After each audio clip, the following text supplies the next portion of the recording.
Eastern Suburbs versus Canterbury Bankstown.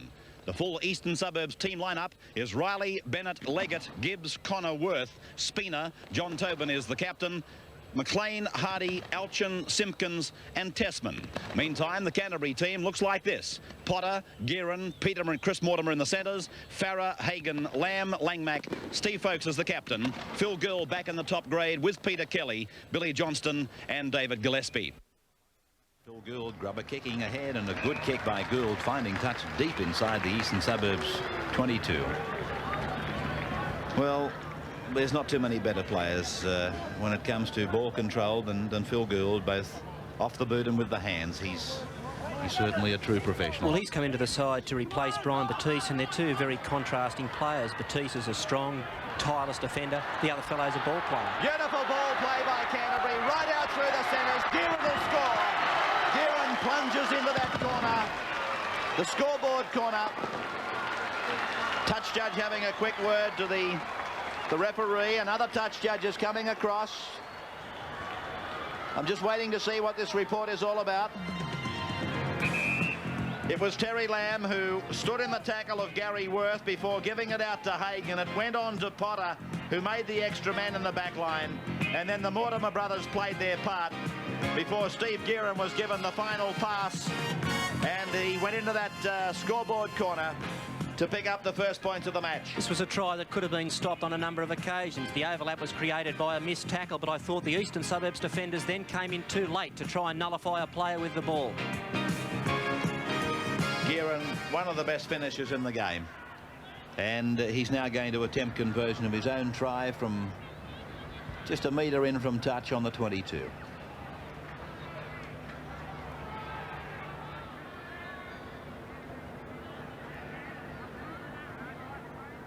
The grand kicker of the ball is Gearin.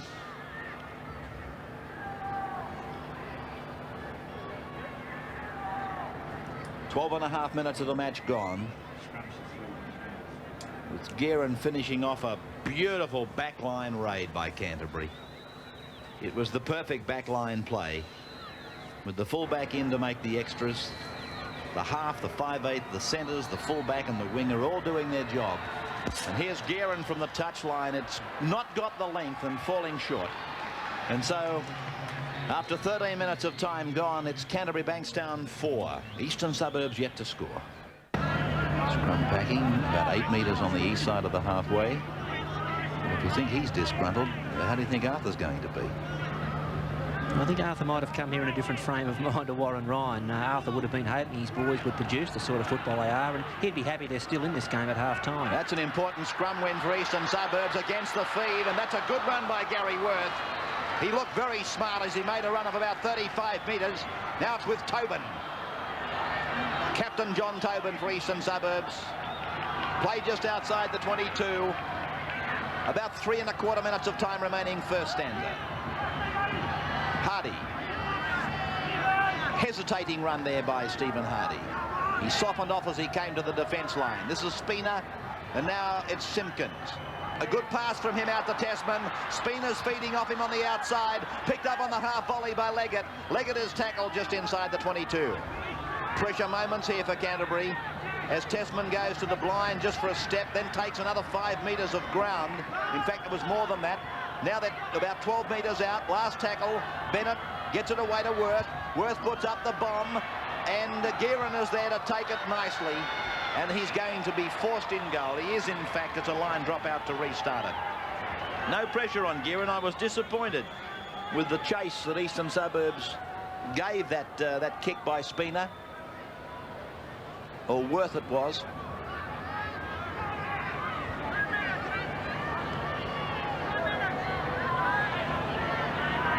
Farah now for the dropout. Riley taking it.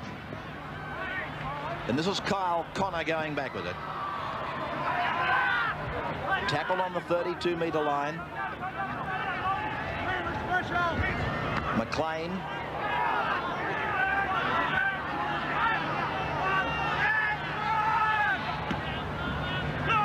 Tessman, Spina, Tobin, chance here. Oh, good tackle by Billy Johnston.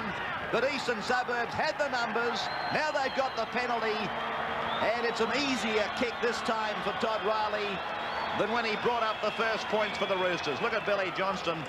It was a gut-busting tackle by Billy Johnston to stop a certain try, in my opinion, because Tobin had support left and right, and it was going to be a real dilemma situation for Michael Potter. There's a few tackles in this match will go down as try savers. Potter made one early in the match, and Billy Johnston has just made another. The support was there for East's captain John Tobin. Hairy decisions, or should I say hairy moments in this match. Spina had to clean up a couple of kicks, one by Gearan, one by who was it, Terry Lamb, or was it Phil Gould? Tackles by Johnston and Potter. It's not the Canterbury Bankstown team we saw last week. They've missed a lot of tackles, and some of those have been around the rucks where they've characteristically been their strongest. Windless night at the cricket ground. Riley from right in front, and he's got it. So the scoreline is 4 points all. Canterbury and East, 4-4. You look at me and you're smiling. I saw the movie. It's one of my favourite movies. So there it is, the kickoff down. Oh, and Alchin has made a knock on of it.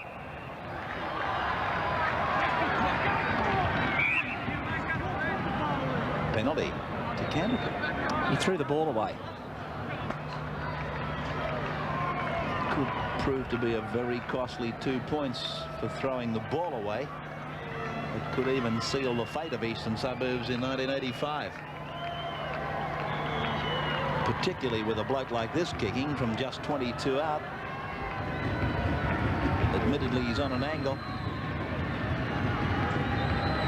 Plenty want to take odds on that he'll get it, though. Here he comes. Oh, easy. Easy. Well, there it is. 2 points to Gearan. Just 90 seconds into the second half. Lamb to feed.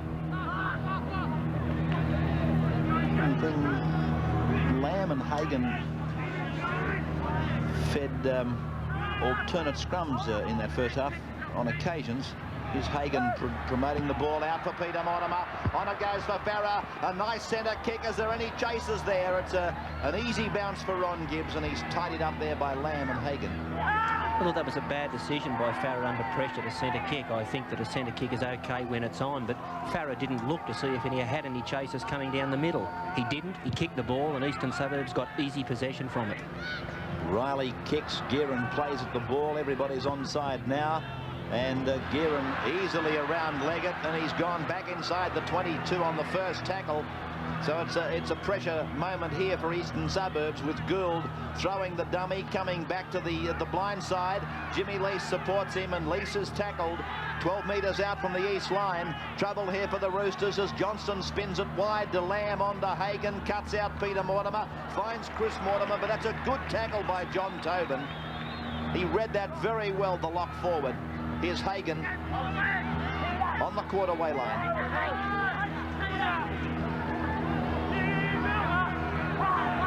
Langmack, Gillespie, Lamb.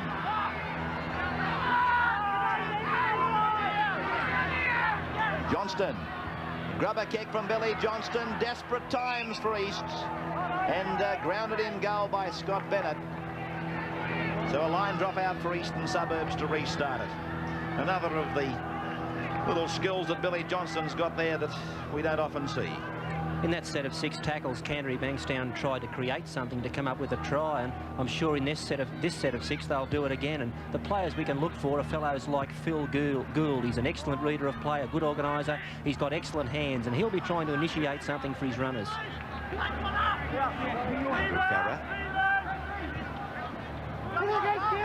And there's a touch judge come in, so it's pretty obviously a Canterbury offender.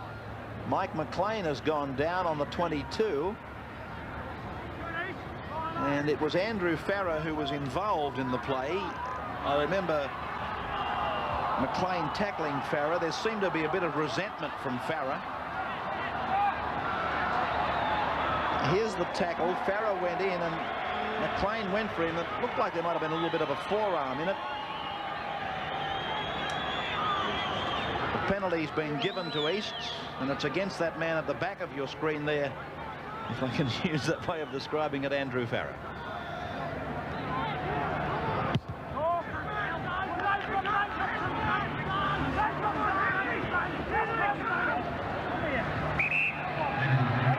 He's put Farrer in the sin bin. Obviously, Farrer said something to the touch judge that reported him, and he's put Andrew Farrer in the sin bin for 10 minutes. Well, we've seen a couple of stupid things here in the second half. The East player penalised for throwing the ball away, cost East 2 points. Stupid stuff. And Andrew Farrer has obviously said something to the touch judge, who just simply trotted in and said, "He just called me something." And so another penalty goes to Eastern Suburbs. Well, now they can kick for goal. Well, there's no other way to describe that but undisciplined football. A penalty in possession when they had the ball, then back chat cost them another 40 metres, and now inside the 10 metres has cost them the shot for goal. 31 minutes of the match remaining, and in the last 9 minutes, a couple of things have happened here in first grade rugby league that just shouldn't happen, really.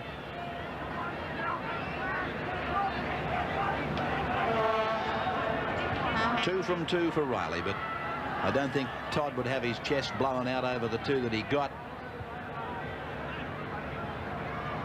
I reckon one of the Rockettes could have kicked them.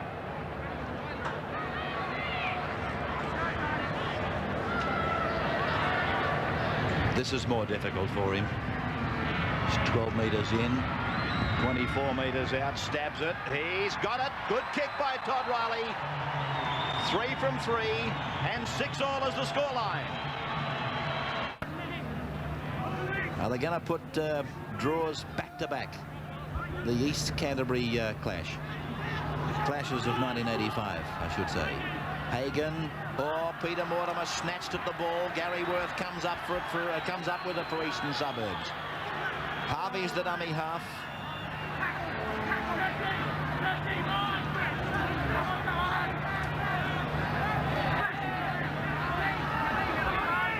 Steve Mortimer, of course, one of the players who's unable to play while the Kangaroos or the Australians are in New Zealand. And a short ball, and Gary Worth almost through. He was felled by a desperate ankle-tapping tackle by Terry Lamb. This is Michael Alchin away from Chris Mortimer's high tackle. He got a good pass away, though, through Connor. It's with Simpkins, taken by the front rower Gillespie and the hooker Johnston. 5 tackles gone now for Eastern Suburbs. They'll probably put the bomb up, or maybe the drop goal. He's gone for the drop goal, and he's got it. He's got it. Who was it? Todd Riley. Todd Riley kicks the field goal, and Eastern Suburbs go to a 1-point lead. 7 points to 6 in favour of the Tricolours from Bondi.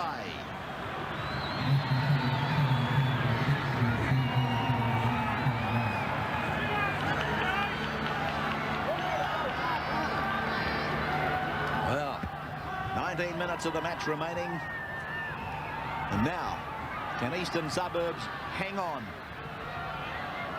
to a 1-point lead and, naturally enough, a semi-final hope? Tremendously important game for both clubs, but obviously it's a more dangerous situation for Easts if they were to lose. Let's take a break with a player injured. 7-6 in Monday Night Football, East leading. No doubt that they're panicking very much about the outcome of this game. They've got to settle down, and maybe the judicious use of replacements by coach Warren Ryan could help them. I feel that a player like Darryl Broman is the sort of man that could turn the match in the Bulldogs' favour.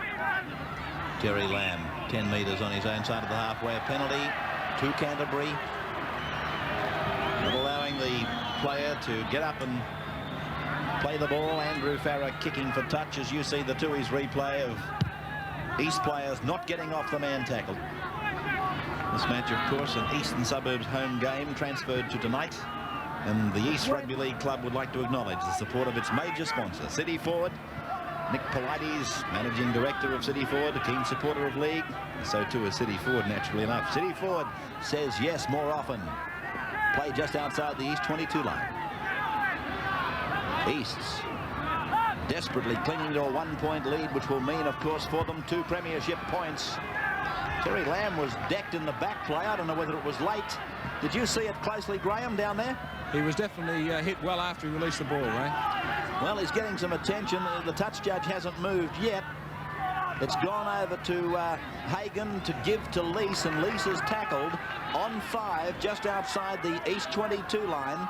Across now for Hagan again. He puts up the kick. Here's Riley coming across, takes it nicely in the M.A. Noble corner, and here goes the touch judge. He didn't miss the incident involving Terry Lamb, as we see Todd Riley taking the bomb. But don't be surprised if a penalty is given here to Canterbury. In fact, I think he sent him. Has he sent him off? Yes, Gibbs has been given his marching orders. 10 minutes. 10 minutes in the bin, is it? 10 minutes in the sin bin for Gibbs. And they'll come back to a point just outside the 32-metre line to give the penalty. Here was Lamb. The ball's gone for an age. Gibbs came in late, and Lamb goes to ground. In fact, looking at the replay, Gibbs, after setting himself to make the hit, he fell off it, and it was a gentle hit, if you like, although looking at Terry Lamb, he doesn't think it was too gentle. He kicked a harder one than this earlier tonight. He's 35 metres out. He's only about 15 metres off centre. Here he comes. Steve Gearon, prolific point scorer. He's got it. Yes, the flags are up. Canterbury, 1 point in front again. It's 8 points to 7. 11.5 minutes of the match remaining.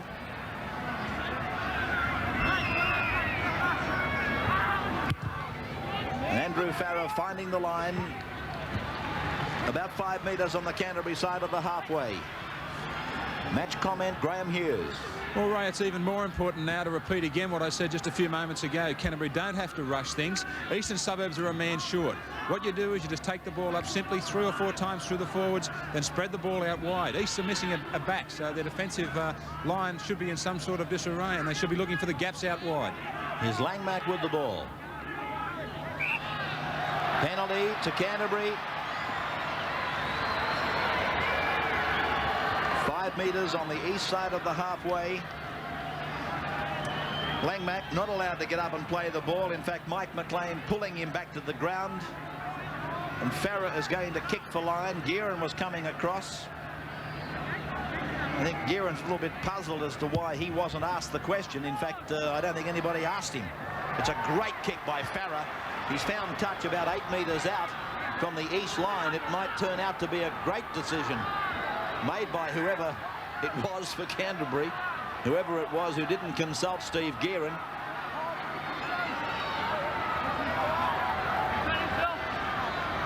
Apparently the orders came from the bench to kick for line. I guess they're weighing it up on the fact that he wouldn't have got it dead if he had have missed it. Here's Farrer. 2 metres out. Johnston is a dummy half. Wide out there for Jim Lease, and Lease is tackled 8 metres out from the line. Eastern Suburbs trailing by a point. Lamb, away it goes to Hagan. Oh, beautiful ball by Hagan to Langmack to Peter Mortimer. He gets the pass away for Terry Lamb, and that's a great try. That's a beautiful piece of work by Canterbury. Whether you follow the Bulldogs or not, I'll tell you what, there was some tremendous running, passing and support football here, and the little man that just gave that ball, Terry Lamb, and that fellow Michael Hagan, they played very big parts in it. Peter Mortimer, he was fine, but Terry Lamb, he just stayed alive and he continued to pursue the football. There are some tries that are almost impossible to stop, and this was one of them. It went through some great sets of hands here. The pass was got away by Peter Mortimer. The ever-present Terry Lamb backed up and did the rest for them. Langmack, he was the man who came off a gem of a pass from Michael Hagan, and then Lamb, handling twice, backs up Peter Mortimer to score the try, to score the match-winning try. 8 1/4 minutes of time remaining.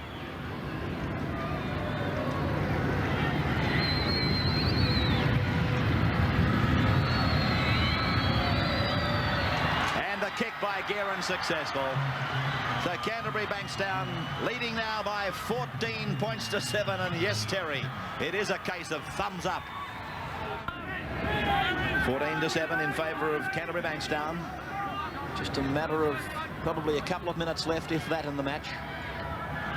Speaking of David Gillespie, he had a big match here last Monday night, and it earned for him a 2-year contract. In fact, there's the siren sounding, so it was the briefest 2 minutes that I've seen in a long time. But Canterbury defeating Eastern Suburbs by 14 points to 7.